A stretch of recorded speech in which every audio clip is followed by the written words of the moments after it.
Chapter 4. Do you want to create a new save point? Even as the message window incessantly hovered in front of him, Damien refused to give an answer. Instead, he took the chance to check himself out first. If this had been any other game, Damien's OCD would have made him save immediately, but Fate's Guide only had one save point slot. Since the rules of the game had been followed to a T till now in this world, Damien wasn't going to gamble with his life, especially if death wasn't the end. Considering the possibility where he could get stuck with annoying status effects like late poisoning or unknown infection every time he respawned, he would rather use up this life by blindly exploring before meeting his end and taking it back from the start. Safe.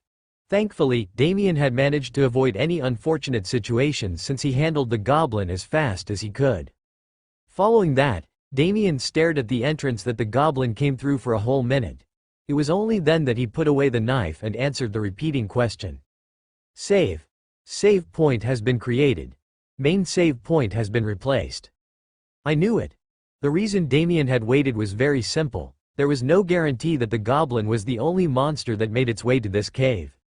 Although it might appear easier to handle one monster at a time, as someone who spent days repeating a single stage to achieve an ideal clear, Damien preferred to strategize for the whole stage at once.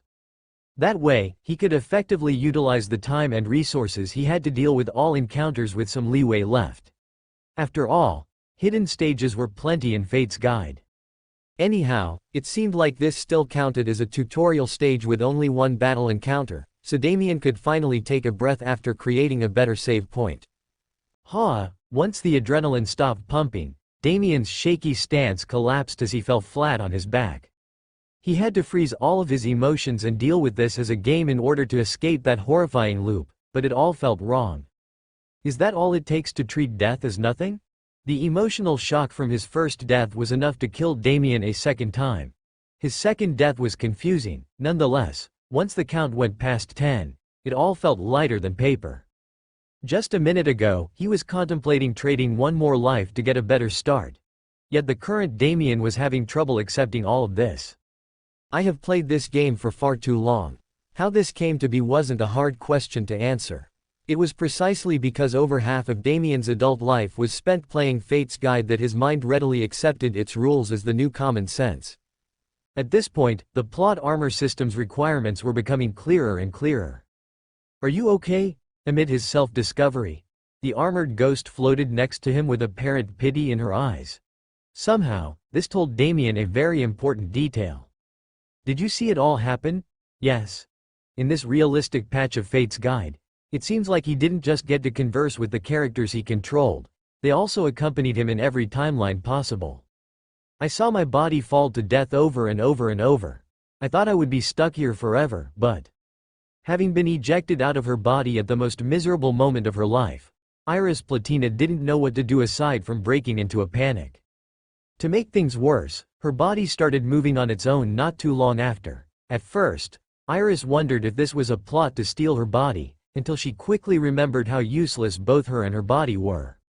Furthermore, as if to add on to her despair, even her possessed body lost movement very soon.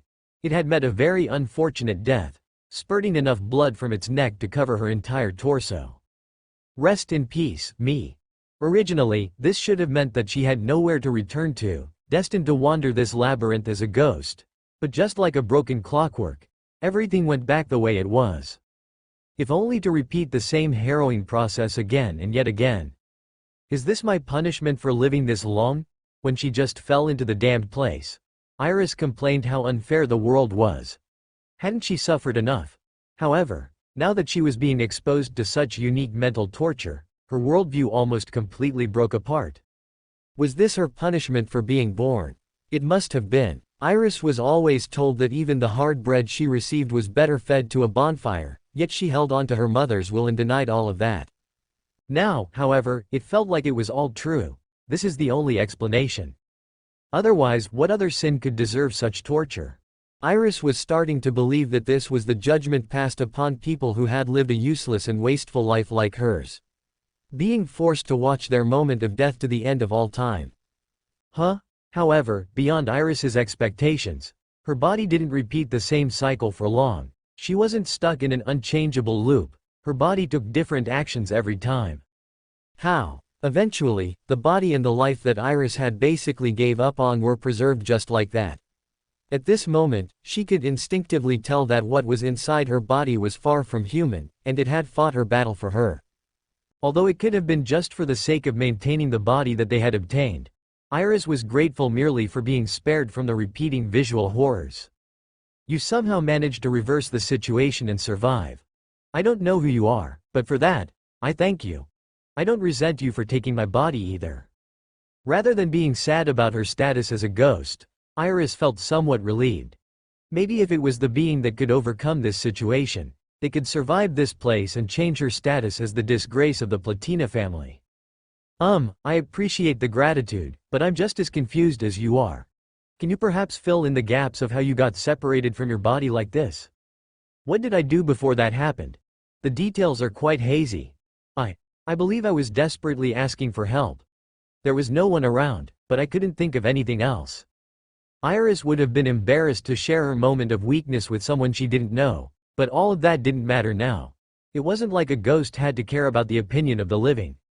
Oh, so it's just as I expected. A person with a great destiny thrown into a desperate situation. Their call for help announces the descent of fate's guide, leading them toward what they truly deserve. It should be plot armor now, right?